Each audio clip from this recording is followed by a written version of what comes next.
ঘটনার কথা শোনাবে। এখন আপনাদের সামনে যে ঘটনাটা জানতে যাচ্ছি, সেটা হলো আমার চাচার কাছ থেকে শোনা একটি আমাদের গ্রামের কবরস্থানের ঘটনা।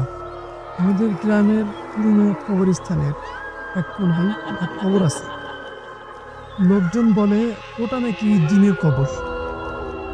বহু বছর আগে এক লোক নাকি কালো জাদু করত। মারা যাওয়ার পর তাকে ওখানে দাফন করা হয়। দাফনের পর থেকেই অদ্ভুত ঘটনা শুরু হয়। এক রাতে কবরস্থানের পাশ দিয়ে যাচ্ছিল এক মসজিদের মুয়াজ্জিন। হঠাৎ সে শুনতে পায় কেউ খুব নিচু গলায় আজান দিচ্ছে, কিন্তু শব্দটা উল্টো, কেমন যিনি ভয়ঙ্কর এক বিকৃত মতো। সে ভাবলো কেউ মজা